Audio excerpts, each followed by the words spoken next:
Bienvenido a Praxis. El día de hoy vamos a hablar acerca de los trombocitos y la hemostasia. Las plaquetas también son conocidas como trombocitos, encargadas del control de la hemorragia. No son células sino fragmentos celulares provenientes de los megacariocitos. Están en cantidad de más o menos 330.000 a 400.000 trombocitos por milímetro cúbico. Tienen un tamaño de 2 a 4 micras de diámetro. No tienen núcleo, pero en su interior podemos encontrar lisosomas, mitocondrias, microtúbulos y microfilamentos, gránulos llenos de secreciones trombocíticas. También encontramos un sistema canalicular abierto en la superficie del trombocito. Cuando se activa le crecen unas patitas o pseudópodos, el cual les da la capacidad de moverse, pero que no te engañe su tamaño pequeño, ya que tienen muchas habilidades como secretar sustancias vasoconstrictoras. Las plaquetas se pegan entre sí para formar los trombos hemostáticos, secretan factores de coagulación o procoagulantes. También son capaces de disolver sus coágulos mediante enzimas. Son capaces de atraer a los neutrófilos y monocitos. También secretan factores de crecimiento que ayudan a regenerar el tejido dañado y son capaces incluso de destruir bacterias. La producción de trombocitos, llamada también trombopoiesis. Esto ocurre gracias a una hormona llamada trombopoyetina, el cual convierte a los megacardioblastos en megacariocitos. Esta es una célula gigante aproximadamente de 150 micras de diámetro, que tiene un enorme núcleo de varios lóbulos y un conjunto de cromosomas, los cuales se encuentran en los sinusoides de la médula ósea roja. Luego estos pasan a ser protrombocitos. Entonces un flujo de sangre elevado desgarra este protrombocito y este empieza a liberar los trombocitos o plaquetas de su interior. Casi un 40% de los trombocitos viaja al vaso para almacenarse, ya que solamente viven 10 días en promedio, y estos son liberados solamente cuando se los requiere. Con respecto a la hemostasia, tiene varios procesos como el espasmo vascular, la formación del trombo, la coagulación sanguínea. Otros lo dividen en adhesión, reacción de liberación, agregación de plaquetas, procoagulación y reparación de tejidos. Con respecto al espasmo vascular, es una contracción inmediata del vaso roto y dura solo unos minutos. La formación de un trombo hemostático se da cuando un vaso se lesiona y libera colágeno. Esto detecta la plaqueta y crea pseudópodos para unirse con otras plaquetas adhiriéndose a la lesión. Cuando se adhieren, se contraen, disminuyendo el sangrado. Mientras tanto, las plaquetas liberan gránulos citoplasmáticos. También liberan serotonina, que es un vasoconstrictor. Aparte de eso, también liberan adenosindifosfato, que atrae más plaquetas. Y cuando libera tromboxano A2, que es un eicosanoide, se agregan más plaquetas y liberan más sustancias, gránulos para ser más exacto, formando el trombo hemostático, que terminará convirtiéndose en un coágulo. ¿Y por qué las plaquetas no están formando trombos a cada rato en la circulación sanguínea? Esto es porque el endotelio vascular está cubierto de prostaciclinas y es un epitelio liso. Para que suceda la coagulación tiene que pasar como unas 30 reacciones, pero lo simplificaremos. En la sangre se encuentra una proteína llamada fibrinógeno. Esta reacciona en presencia de una lesión y se convierte en una telaraña llamada fibrina, la cual captura todas las células que pasan cerca, formando así una masa de fibrina y sellando el vaso sanguíneo. Para que esto suceda se siguen dos vías de reacción.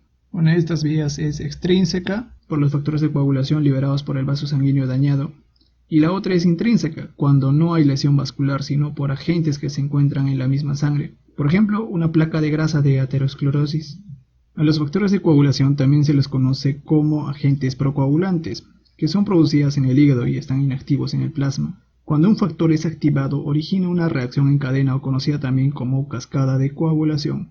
A los procoagulantes se les nombra en números romanos, y no porque actúen en ese orden, sino porque fueron descubiertos en ese orden. Muy bien, echémosle un ojo a la cascada de la coagulación. Primero vamos a hablar de la vía extrínseca. Esta se da por la lesión del tejido dañado. Cuando la sangre entra en contacto con estos tejidos, o con estos pequeños fragmentos de tejido, se genera el factor 10, que es activado para el factor 7. Entonces el factor 10 luego se combina con el factor 5 para formar la trombina, que es el factor 2, y llegar a la vía común. Con respecto a la vía intrínseca, ocurre una amplificación de la coagulación. Antes se pensaba que esta vía era independiente. Acá comienza con la formación del complejo primario sobre el colágeno, donde el factor 12 es el iniciador, donde la precalicreína se convierte en calicreína. Entonces esto se activa y también va a activar al factor 12. Y este factor 12 va a activar al factor 11 y el factor 11 va a activar al factor 9, que se une con el factor 8 activando al factor 10. Ambas vías terminan en una sola vía llamada la vía común, que va a activar a la protrombina y convirtiéndolo en trombina. Y esto va a formar un ciclo. Entonces la trombina también va a convertir al fibrinógeno en fibrina, activando el factor 13. Que va a ser un estabilizador del polímero de fibrina. Muy bien, demos un repasito a los factores de la coagulación. En la primera columna tenemos a los números de los factores de coagulación. Luego tenemos en la otra columna los nombres, su origen, y luego tenemos su función. El número 1, por ejemplo, es el fibrinógeno, el 2 es la protrombina, el 3 es la tromboplastina ística, el 5 la proacelerina, el 7 es la proconvertina que activa el factor 10 en la ruta extrínseca, luego tenemos al 8 que es el factor antihemofílico A que activa el factor 10 en la ruta intrínseca. Luego tenemos el factor 9, que es el factor antihemofílico B, luego tenemos al 10, que es la trombocinasa, al 11, que es el factor antihemofílico C, el 12, que es el factor de Haiman, el 13, que es el factor estabilizador de fibrina.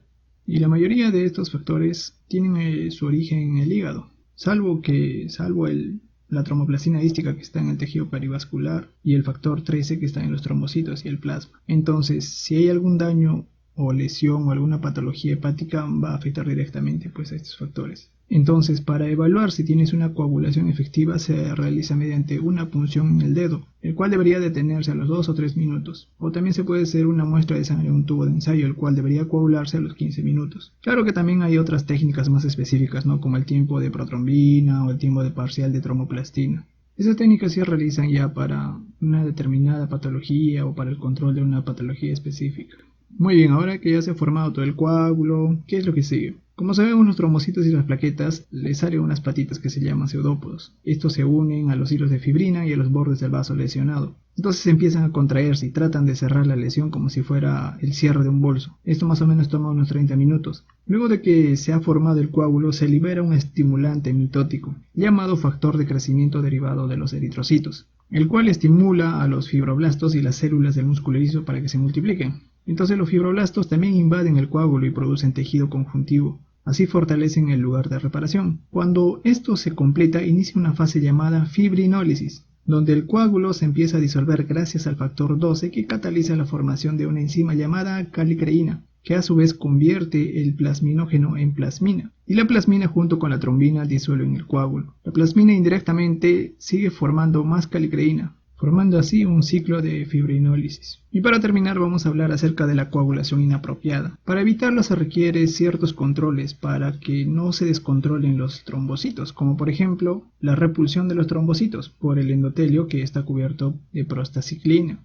También está otro control que es la dilución. Hay veces en que se producen pequeños coágulos de trombina, pero como el flujo de sangre es rápido, esta se desarma a menos que el flujo se vuelva lento como un shock circulatorio. Ahora también tenemos los coagulantes. Tenemos la antitrombina que se produce en el hígado y desactiva la trombina. Tenemos la heparina que es secretada por los basófilos y mastocitos que bloquea la trombina y promueve la formación de antitrombina. Pero a pesar de estos controles se pueden presentar ciertos trastornos de la coagulación. Nuestro organismo no es perfecto y a veces comete errores, y sumado esto a otras causas se complica más, como por ejemplo la malnutrición, la leucemia, litiasis biliar, etc. Entonces una deficiencia de algún factor de coagulación puede fallar al momento de la cascada de la coagulación, como el caso de una enfermedad llamada hemofilia, que afecta a los varones. Esta enfermedad es transmitida por sus madres y se caracteriza por la falta del factor 8 que causa la hemofilia A, afectando en un 83% de los casos. También hay la hemofilia B, en un 15% de los casos, a causa del factor 9. Hay otra que puede dar a varones y mujeres, llamada hemofilia C. Se da por la deficiencia del factor 11. Estas personas suelen morir desangradas, pero las personas se mueren más a causa de una coagulación no deseada, como la trombosis, sobre todo en los accidentes cerebrovasculares o los infartos, que son obstrucciones por coágulos de los pequeños vasos sanguíneos. Esto sucede más en las venas, sobre todo cuando las personas están mucho tiempo sentadas editando videos, viajando o pueden estar echadas mucho tiempo.